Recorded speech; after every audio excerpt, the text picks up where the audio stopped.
All right, Tom, some news here for the Cowboys. Breaking, Sean Lee, he's going to re-sign going back to Dallas. Back again. Here are the contract details as well. It is a 1-year, $4.5 million deal, $2 million of which is guaranteed.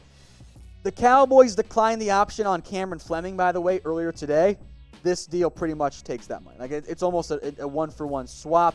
I like this deal a lot for the Dallas Cowboys. Sean Lee, he's not the same guy he was in his prime when, frankly, he was one of the best linebackers in the NFL. Correct. When he was healthy. Health's always been an issue for Sean Lee, but he played in all 16 games last year. And he's not going to be your number one linebacker. Instead, he's going to be your number 3. He'll play some. It makes sense. I like this pickup for the Cowboys. I feel a lot better about the linebacker spot right now.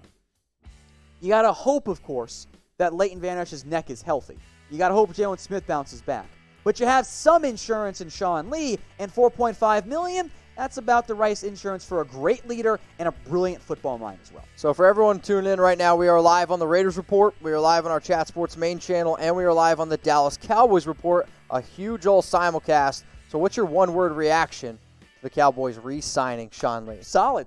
Good. Something along those lines. This is a good move by the Dallas Cowboys. I know things have been frustrating for Cowboys fans today, watching all of these other players leave and get more money elsewhere.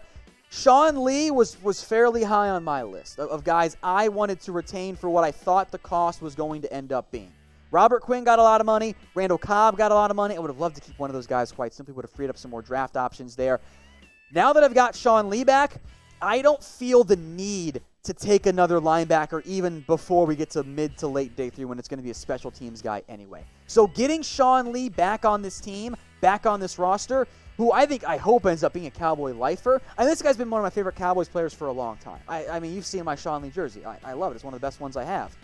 He's not the same guy, no, but he's a good player. See, I've always respected Sean Lee, so growing up, used to go to a lot of Penn State games, and even watching him at Penn State, you could tell that not only he might not have always been the most athletic player, but I'll say this, I think he is one of the smartest football players in the entire NFL. And for the Cowboys, you do have a very young team, and with a young team, sometimes you need some defensive leaders, and you're looking at your defensive quarterback. I don't care, even if he's not, on the field, not healthy. He was healthy last year. He's your defensive quarterback, and for him to be coming back, I think this is a slam dunk here for the Cowboys. Yeah, a 1-year, $4.5 million deal. Feel free to grade the deal, everyone watching, especially those of you watching on our simulcast right now on the Cowboys Report YouTube channel. Trying some crazy new stuff for you guys today. $4.5 million. Is it maybe a bit of a premium? Maybe. It's kind of, I think, on the upper echelon. I wanted to keep it under 5. Yep. The Cowboys did that. Is it a steal of 1 year, $2 million? No, of course it's not, but you probably weren't going to get that anyway. 1 year, 4.5. I can sign off on that. At minimum, I'm giving that one a B. I think it's a good move here by the Cowboys. Added insurance in case Leighton Van Esch's neck isn't right. I think it is right.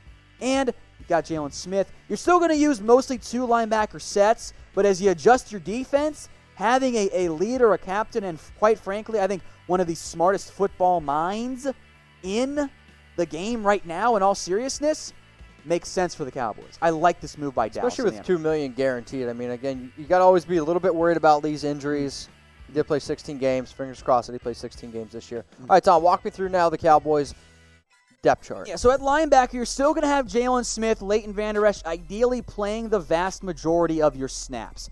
That's going to be the goal for the Cowboys. Sean Lee will rotate in. He'll play 25% of the snaps if everything goes according to plan. And if it doesn't, that's okay. That's why you brought him back. Now, the rest of your linebacker depth chart is very much up in the air. Chris Covington is there, didn't do much. They like Luke Gifford on special teams maybe next year. And then 4 guys. Justin March, again, special teamer. Joe Thomas, who has been a special teamer, and the number 4 linebacker, also a free agent. He might be back, though. So linebacker depth is an area of focus, but now it's way down the list because you got other needs to focus on. You kind of checked off the box a little bit here with Sean Lee coming back. So this question is more for our Cowboys audience, but again, feel free, Raider Nation, and feel free to our main Chat Sports audience to answer this as well.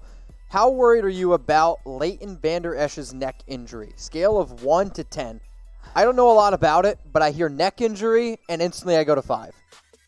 It's a neck. That's fair. Look, the Cowboys are saying Leighton Vander Esch is fine. He is good to go. That is where we're at. Didn't they say that all last year, though?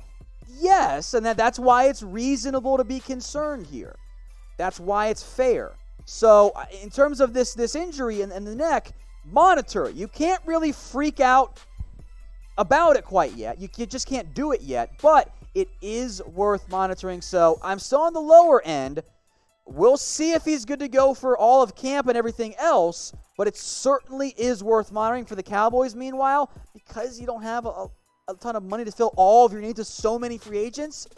Kind of got to focus on other options. That's what you have to do. You have to assume that LVE will be fine, because what you can't do is re-sign Sean Lee, have Jalen Smith, have Leighton Vander Esch, and spend a premium pick on a linebacker. Because then, best case scenario, well, all of a sudden, you just wasted a first-round pick, because Jalen and LVE should be better than Kenneth Murray or Patrick Queen are next year.